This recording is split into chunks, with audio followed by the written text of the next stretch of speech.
What's up, guys? Welcome back to another episode of the Speaking Sessions podcast. I'm your public speaking coach, Phillip Sessions, here with Devan Gonzalez. He is the owner of Strive 11 Fitness, which is a gym, and he also has Strive 11 International, which is a franchise company that he is developing for those gyms. He is the owner of a CRM company called Leadfire, and he has a podcast, which I'm excited to be on his shortly. We're kind of doing a podcast swap here called the Mindset Cafe Podcast, formerly known as Strive Tribe Podcast. We met a couple months ago at the Real Business Owners Live Mastermind event, and I ended up joining the mastermind after that. But Devan is just a really good guy. We had a lot of great conversations, so I'm really looking forward to diving in with him. But Devan, before we get into the episode, tell us a little bit more about yourself. No, thank you. Thank you for the awesome introduction. No, it's definitely great getting to meet you and everything in Dallas. And, I definitely looking to getting to meet you even more, as the months go on. A little bit about myself. I've been in the fitness industry for a little over a decade. Started off as a commercial gym personal trainer, got my kinesiology degree and went the whole, traditional steps. But I ended up creating my own personal training company and realized that, I just wanted to be my own boss. Grew that 6 figures and then, got a business partner and we opened up Strive 11 Fitness, and we've been growing for the last couple of years. And now we actually just launched Strive 11 International, which is the franchisor of Strive 11 Fitness. And that was only a couple months ago. So we just started selling the franchise model of our location as well. And then Leadfire, it's something that's kind of in the works. It's been built out mainly for the franchise system, as well as some other products and stuff that we've developed to aid our franchisees as well as our business. So it's one of those things where even like the podcast, it's the Mindset Cafe, where it used to be called the Strive Tribe. And the reason for that switch was the podcast still has the same core values and same concept behind it, but it's one of those things where it's meant to build value for the members and build value for the community, but trying to bring people on when there is that brand tied to the franchisor, it did make it a little bit harder to get other people that were either in the industry or had their own brands that didn't want to intertwine too much with the franchise and stuff, which I completely understand. And it allowed me to open up that podcast to not just fitness related stuff, but to what I actually really like is the mindset and the personal development side behind things. Man, well, that's really cool. I can't wait for us to dive into that. Actually, I got a degree in electrical engineering, and my second of 3 semesters I took for my senior year, I really got into fitness, and I thought about changing to that. And then fast forward probably about 5 years or so, and that was actually the first business that I started trying to do online personal training. Found that I loved it for myself. I didn't love it for others though. So it's cool that you followed this passion of yours and you really developed it out, and really taking it to a franchise model is a whole another level. So I really want to kind of unpack all of this. But before we go into the franchise itself, kind of take us through this journey a little bit more detail of what that looked like for you, and then talking with your partner in the business about how y'all develop the systems and processes for your own business. And then we'll get into the franchise in a minute. No, definitely. So, I guess before you even go into the business, kind of backstepping, entrepreneurship, it's not always for everyone, but I also knew it was something for me, even from like a high school standpoint, years and years back. I had a t-shirt company, and I just like seeing the growth of the company more so than my financial standpoint.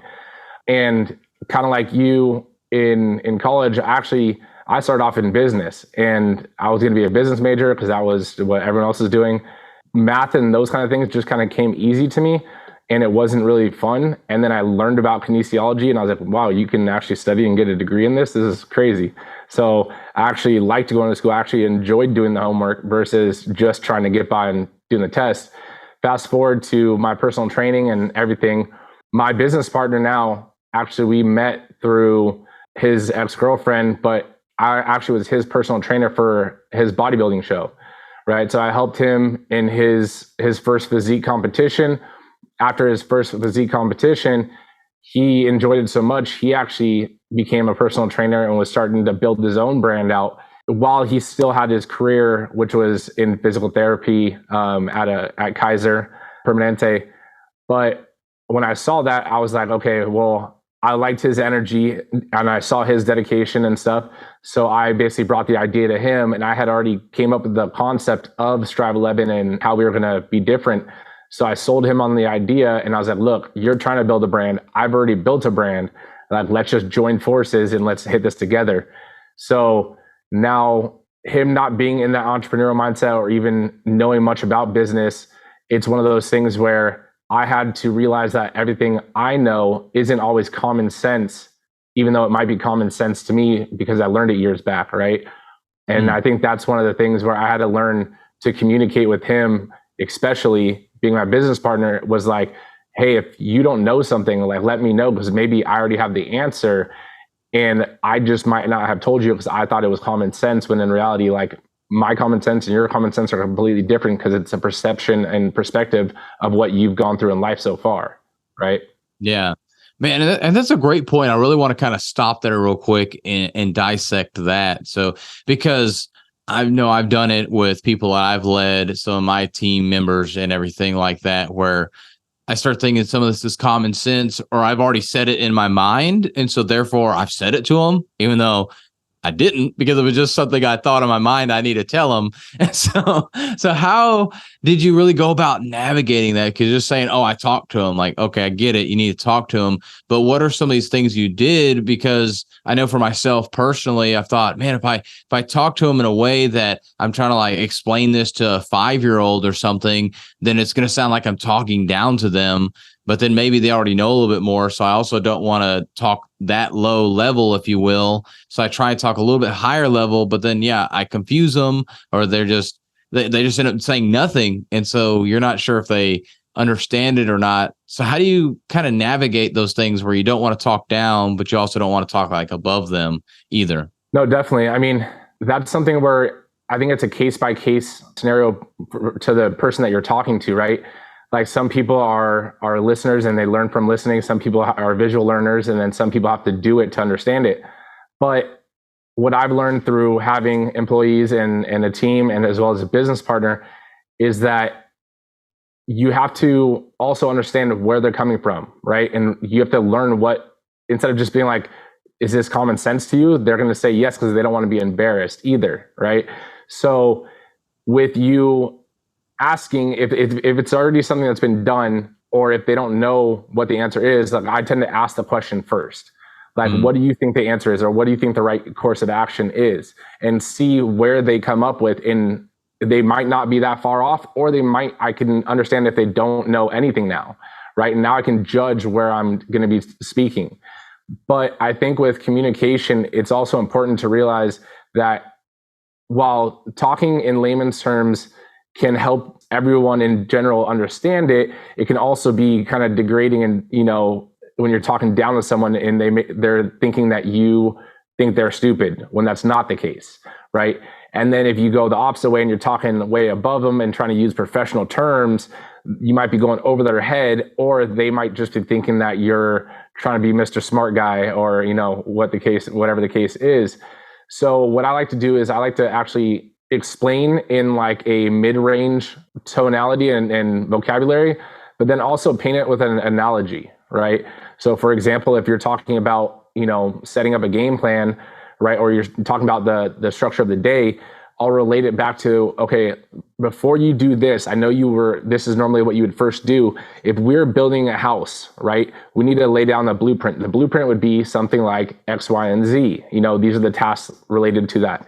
And then after those tasks are done and that blueprint is laid, then we'll decide, okay, how many rooms are going to be in there and how many floors are going to be in it.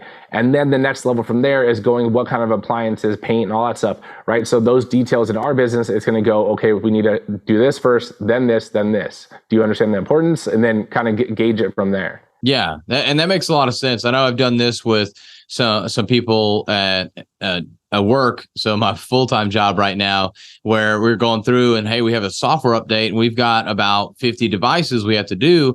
And I asked them, rather than, hey, let's do it this way, it's like, how would you go about doing it? And they're like, well, we'll just grab some and do some of them. I was like, all right, well, we've got different sets of numbers. We've got them in a couple of different areas. Like, what do you think? And try to pull it out of them. And then once they kind of, they just look like, all right, I don't know where you're trying to go with this. I can't think of it, because they don't typically think in this manner, because of course in their mind, they're like, well, we'll just start updating them. And then the guys have to deal with it on a day-to-day basis, because it was going to be a change that would cause some things for the team, because we're basically end up changing the password and everything. So then they'd have to know the password, but we wanted to make sure.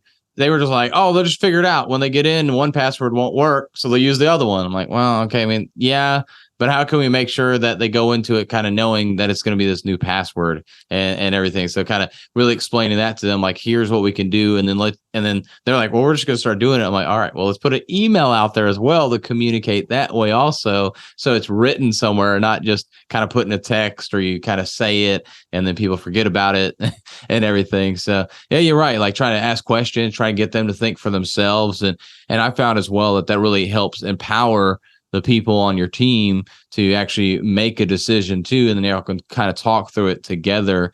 And then also helps you to be able to train them later on, like, okay, they need some work with problem solving or thinking outside the box or whatever that may be. So I like that you're doing that. And then, yeah, not using industry terms too. That's a huge thing. Even if you are, and this goes kind of more of a public speaking perspective, if you are in a group of people in the industry, you still shouldn't use the industry terms or the acronyms, because, and sometimes even the terms themselves, because people may not truly understand it. They've heard about it, they kind of get it if it's in context, but they may not get it. So it's best to just really over explain at the end of the day. Have you found that to be the case? No, definitely. I mean, going into exactly that as well, it's like trying to give the definition of something, but using the word in the definition, right?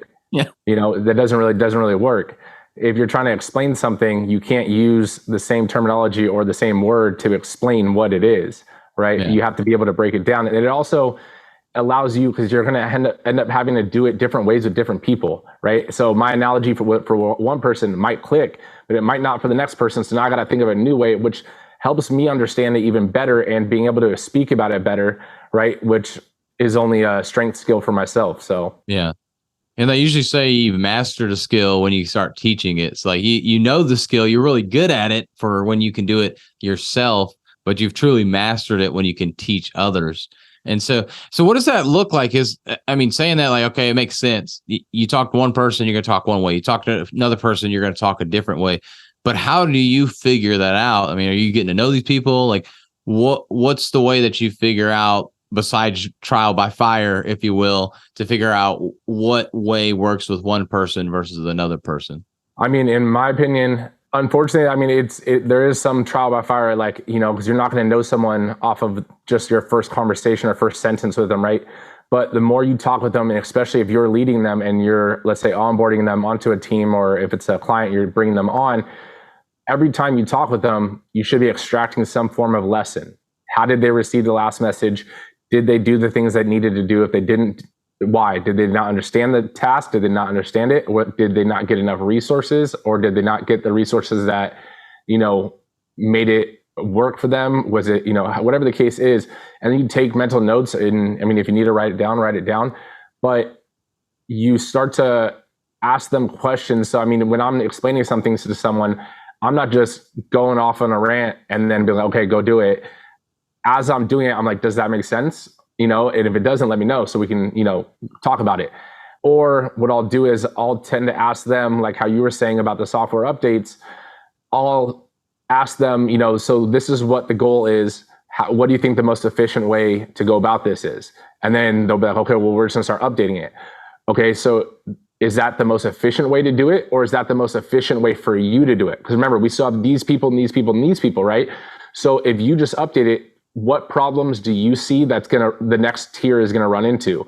Oh, well, they're gonna have to do, this with the passwords. And so what can we do before you spend the time updating it? Is there anything that we can do to solve that problem and basically kill two birds with one stone? And then let them come up with the answer. And if they don't, then I'll start to guide them from there, right? But allowing them to have that piece, like you said, is important, because when someone takes an action and they had a piece of that solution and they're contributing to it, they're going to act a lot more in depth on it, and they're going to feel more rewarded once it actually gets accomplished. Yeah, and they'll probably take ownership of it as well, which is a Exactly. huge thing. And so with trying to give these tasks and trying to teach and everything, have you found that you need to set expectations for people when it comes to like the work that they're going to do, or do you just kind of say, hey, here's the work, and then that's kind of it? Like you teach them what they need to do, and then good to go. Like, what does that look like? So, I mean, if that's the kind of like, thought process, and you're the kind of like boss or coach that's basically being like, okay, this is what you need to do, and letting it run, you know, you're not really giving them the follow up that you need, right? In business, it's the KPIs, right? You're tracking the performance, right? Whether it's numbers, whether it's performance, whether it's responses, if it's a survey, what are the answers? How many people answered this, that. So even with my business partner, not as much as now, but when we built out the franchise side, right? And when I was creating the franchise side, I had to step away from the gym, right? So I'm barely even in the gym as much now. And in the beginning, it was one of those things where that communication also wasn't there because he wasn't relaying to me as much. And I realized it because when I went to look at the numbers, I noticed there was some questions. So then it allowed me to realize, okay, I need to make sure I'm checking in with him. If there's a problem, coaching and also finding a solution together, but then following up on that solution. How did it play out? What happened? What was the result? And then basically going through that again together, because now they get to learn not only once, but twice and in more depth on what the answer actually meant and how to perfect it for the next time. Yeah, man, that's great. And definitely something that I've had to go back and do with leading teams is set that expectation too. Because as an entrepreneur minded thinker, somebody who will just go and do the task, you have a task and you're just going to go do it and you're going to figure it out. You don't necessarily need every single step. I've noticed more and more as I've led more and more people that more people actually, while you probably hate micromanagement, like I hate micromanagement, a lot of people actually want that. They want somebody just telling them what to do. They really, it's almost like they don't want to really think. Like they don't want you to be like literally right over their shoulder doing it, but they want you to tell every single thing that they should do and setting that expectation. And I found that setting that expectation also helps me to be a little bit more hands off instead of constantly having to follow up and check in and see, hey, did you do this? Hey, here's the next step. Now that you're done with this, if I just set the expectation of pretty much where that roadmap, like, hey, I expect this to happen. And then every time the thing comes up, they start doing that instead of me. Every time we have a new task, I've got to assign it to them. So I don't know if you've kind of noticed that yourself, or could elaborate on a story that you have for that. Yeah, no, definitely. And I think that's where you start to notice how we were talking about the differences in people, right? Mm-hmm. Some people want a step-by-step play. And as entrepreneurs, like, obviously we like to just run the play sometimes, that half written out, but it's because we don't really know what the play is and we have to adapt as we go, right? You're going to hit hurdles and obstacles that aren't known to you yet until you get to them. But as an employee or as a team member, they don't want to be in trouble for something like that happening. So they want to know every possible case scenario. They want to know basically like the instructions on how to assemble from A to Z. But then you'll have those people that have the capability of having a few of the instructions or just understanding the task or the goals that you want from them and understand that you want the results and, so you guys can go over it. But then those people that are willing to basically go beyond just the list given to them or know that they can grow are basically the entrepreneurs of your company. And those are the people that will end up becoming like the managers or the team leads, because at the end of the day, I don't necessarily have all the time of the day to give every single person every single instruction step by step by step by step, right? But there's going to be those people that understand, okay, this is the goal. We want to make this efficient here, this efficient there. This is what the results that need to be tallied. And then, okay, so how are we going to do this? And then they relay it to the team. And then they'll give step-by-step instructions to the team. And then that just starts to build with scale. Yeah, and definitely finding those entrepreneurs is a hard thing for sure. So you're right that you'd have those entrepreneurs that can think like that entrepreneur, but they don't have that desire necessarily to go out and do their own thing.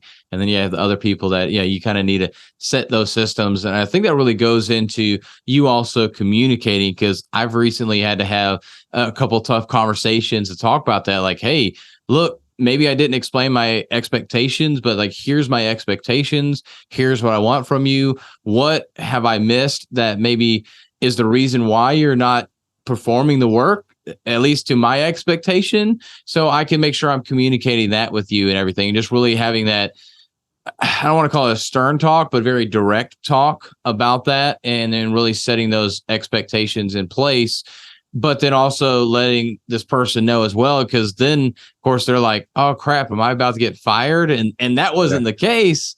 But I also had to address that, like, hey, look, I'm letting you know that this is an issue. We need to correct this. This is not like I'm gonna fire you, one strike, you're gone kind of thing.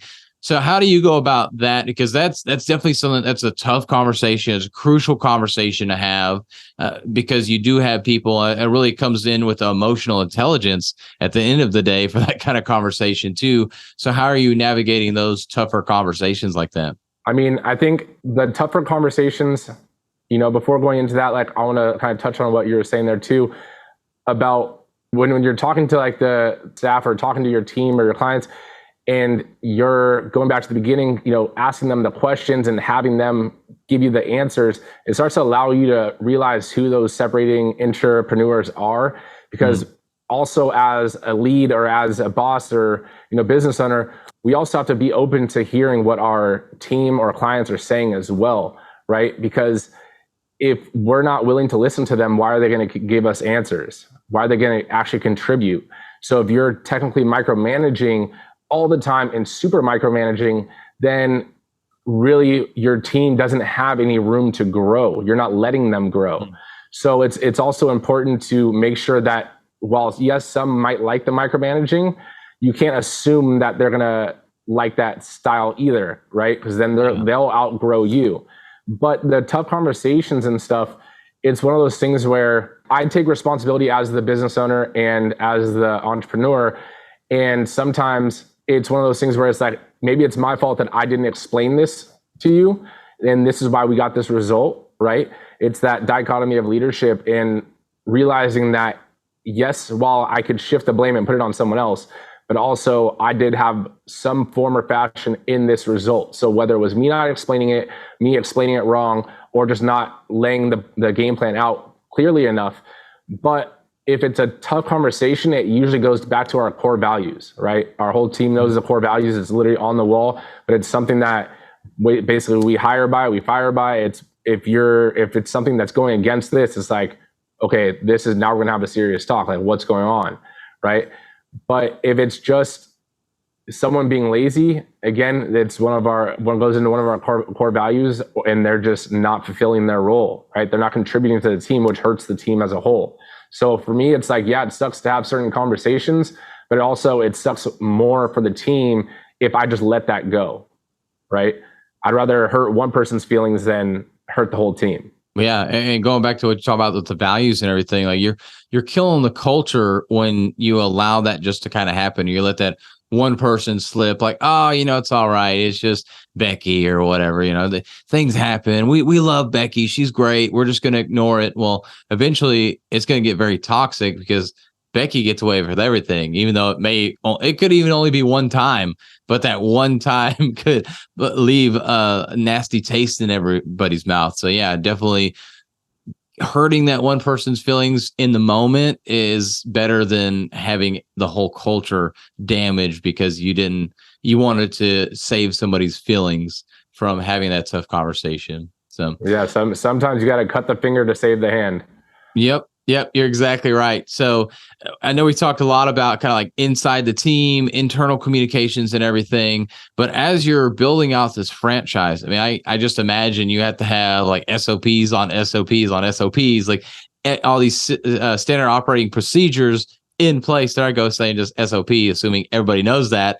I corrected myself there, but that's the thing. Like, you and we know what an SOP is. There's a lot of people that don't. So if you're listening to this and you're like, oh, I knew it. There's plenty of people that don't. So make sure you don't just say the acronym, you actually say it out. But anyways, so you've built all these standard operating procedures out to build out this franchise. And by the way, I thought it was really cool that you have a CRM for that. I think it's a great value add for somebody picking up the franchise and deciding to franchise with your company and everything. But what did you do to get those systems and processes in place? As I'm sure that was not easy at all. It's one of those things where it's the systems and processes are there, and for those that don't really know what like the SOPs are basically like your instructions of a task or your instructions of a position, right? And laying out what has to happen if A happens or B happens, and it basically gives you a detailed layout. So it's one of those things where since the franchise company still is newer and is still being built out, some of the SOPs are being developed as I go so that we could have had a general layout of the SOP, but that's just a theoretical SOP. And then once someone's coming on board, I might have had to add to it or take away from it or even change some of the SOPs and some of the procedures for that, which, I mean, we've done already in our process of just bringing someone to the last step of the franchise partnership. So it's one of those things where it's ongoing, but it's realizing that nothing is, in theory, when you're just writing it out on paper, it might look good, but realize that you have to adapt as you go and learn as you go and constantly be evolving and molding it to fit your current, model. Yeah, and that makes a lot of sense. I think a lot of people think when they put these systems and processes in place and the standard work practices, if you will, all these different little formats and these different forms and everything, that it's like, oh, it's good to go. It's set in stone.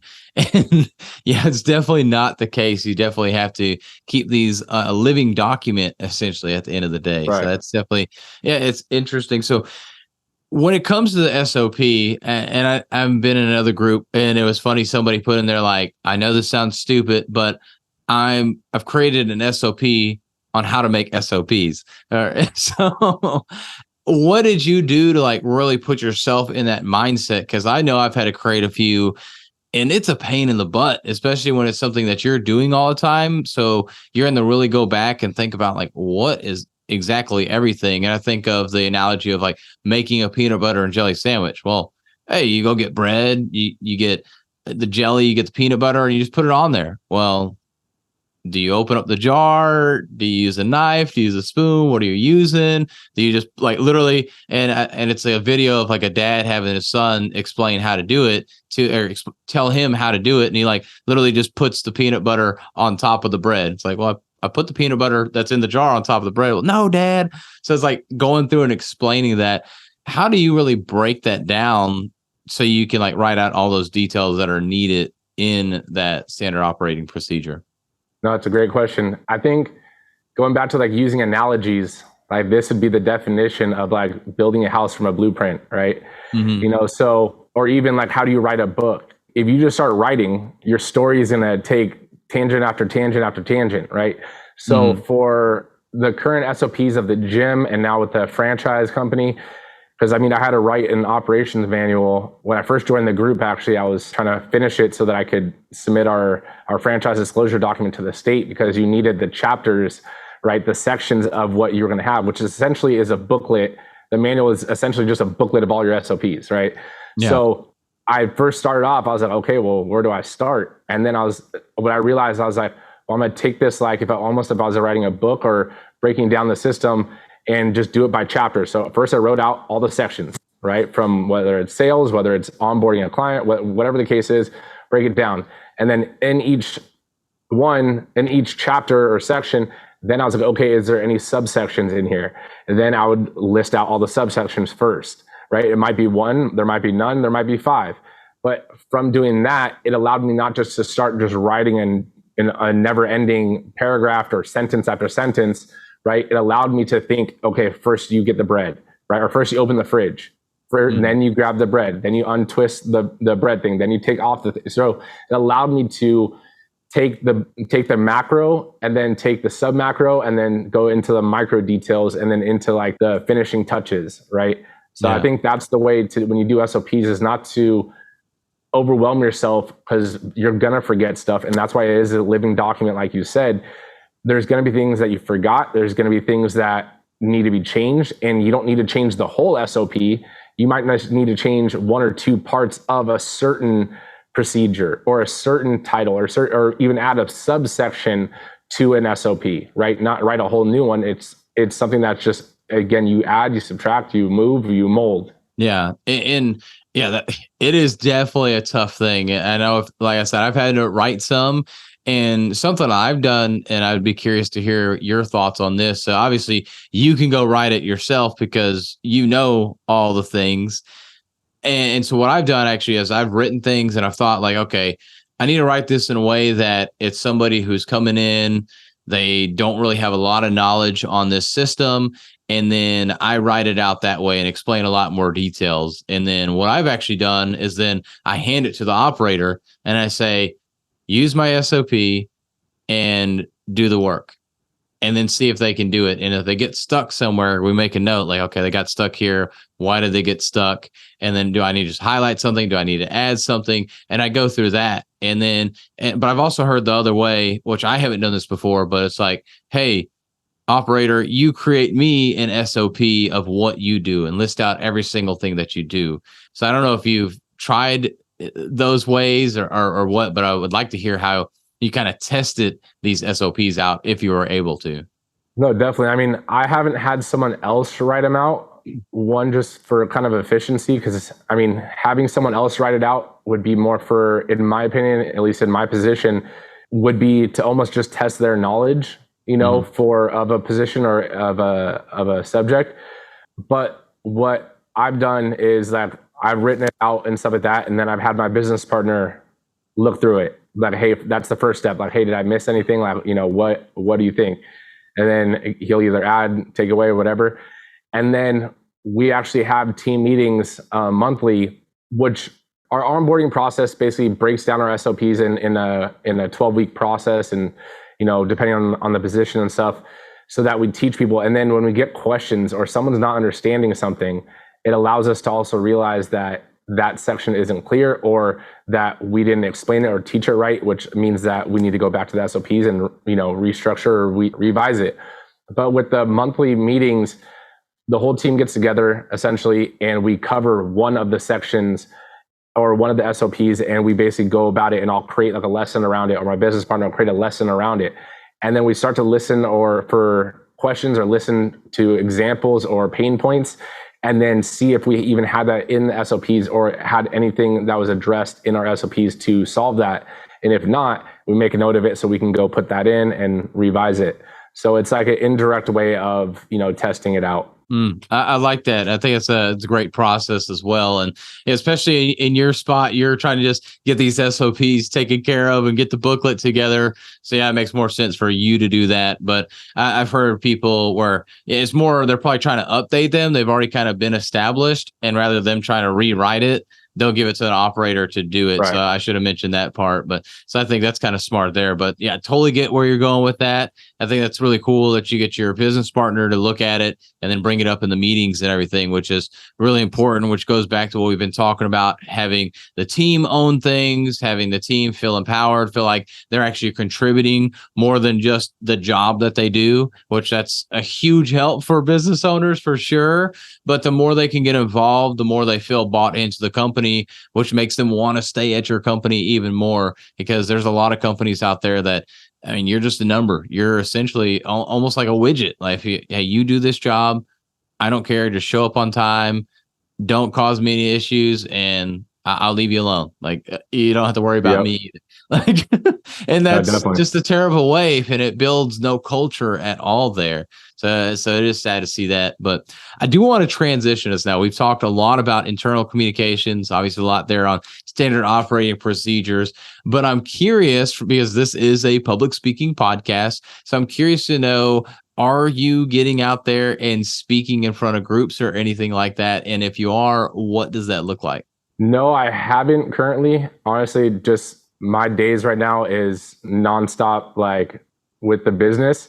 Would I be opposed to it? Definitely not. And, do I plan on doing it in the future? Yes. But have I actively been like looking to go and speak in front of groups and stuff like that? I can't say that I have. I would say before the gym and before the franchise company and the masterminds and everything like that, I definitely wouldn't have been comfortable saying that I would be willing to do that because I'm not an extrovert, by nature. But also through the podcast, through the business, through the franchise, and through the mastermind and everything, it's one of those things where like I have definitely gained a lot more confidence in just speaking to random strangers. So, I mean, would it be nerve-wracking? Obviously, but at the same time, would I have a problem doing it? No. So like in Dallas, if they would have told me last minute, like, hey, like one of the guests backed out, you need to speak about something, like this is what you're gonna talk about, but all right, let's run it, So it's one of those things where, again, it's a level that you end up kind of growing yourself to, in my case, at least. I know some people want to get out there and speak and just start speaking, but that wasn't me. Yeah, yeah, and it makes a lot of sense. I think there's a lot more people out there that they're more nervous about it or just don't want to do it at all than people that are maybe crazy and actually want to go out there and speak for sure. And I'm a little surprised that you said you were introverted. I guess I can see it a little bit, but when we talk, man, like you're very well spoken, very good at conversations. Even this conversation has been really well. You've spoken really well and everything like that. So I'm a little surprised you were saying like you're an introvert because I don't necessarily pick up that vibe from you or anything, but totally get where you're at right now, not doing those public speaking events or trying to get on stages or anything. But it's cool that you're like, I could definitely go do it if somebody wanted me to. But so how has communication, like getting your communication better, helped you as a business owner and leader? I feel like communication is one of those things that actually impact us tremendously. And actually, there's a HR study that says poor communication cost for every employee you have about $4,200 a year due to poor communication, which can be a lot of money, man. 100 people, that's $420,000 a year you lose as a business if you have a 100-person team because of poor communication. So it adds up after a while. So how have you been able to get good at communicating, and how has it Honestly, helped you? so I mean, communication pretty much is my business, right? Yeah. I think why I say that naturally I'm an introvert is because if we were to go to a party, I wouldn't be the person walking around saying hi to every single random person and starting conversations. But in the case of like RBO in Dallas and stuff, it's something that I was in a comfortable environment in business. Like I can talk about business, I could talk about communication, those kind of things. So I'm not like an introvert in terms of like I like to be behind a desk. Like I'm a people person, but I'm just not that loud person at a random event. But communication is super key, especially, I mean, honestly, in any business and in life. You're not going to get the girl or the guy that you want to date or marry, right? If you're not able to communicate your feelings. You're not going to get clients or customers if you can't communicate your product. You're not going to build out a team if you can't communicate what you want them to do. And being able to communicate is different than just telling someone what to do, right? You have to be able to, especially coming from a fitness side, and what's allowed me to grow, it definitely stemmed from my personal training experience. And especially when I had to go from like a corporate personal training to running my own personal training company. And now I didn't have a sales team selling personal training clients for me. So now I had to communicate how I was going to solve their problems and my pricing and all that kind of stuff with random people that, just saw me on the gym floor, as well as just walking up to people and trying to correct them, which is not always the most comfortable when you're telling someone they're doing their form wrong. But that's definitely gotten me more confident in talking about fitness and talking to random people and stuff. I mean, I've always been a self-confident person, but like just randomly speaking to people is definitely different than just being confident, right? Yeah. But now with the business and having employees and a team and a business partner, I've realized that my communicational skills have definitely developed over time, and they continue to develop because it is a skill. And it is something that through reading, through, listening to podcasts and doing podcasts, you start to develop that skill and actually build that skill just like any other muscle.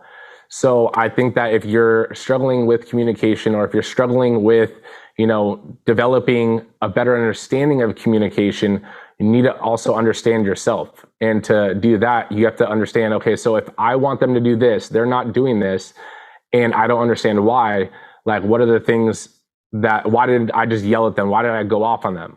Okay, I was upset. Like, you have to understand their reasoning, because that's not always going to come across the way you meant it. So understanding perspective and perception of others allows you to communicate better, in my opinion. Yeah, and that really goes back to emotional intelligence, like we talked about earlier. Really understanding somebody's emotions, how they're reacting to the way you're acting, and how you are reacting to the way they are reacting as well, and keeping your emotions down. Because when you let those emotions go out, you go high, all your actual thought process just goes out the window. Like Right, it's pretty much kind 100%. of like a fight or flight. Yeah, essentially at the end of the day with all of that. So emotional intelligence is super important. But so let's go ahead and get to our last question here. Devin, I appreciate all that you shared. It's been really cool kind of talking about internal communications and everything. Vast knowledge on that. Clearly, you've done a lot of it and you're continuing to do a lot of that.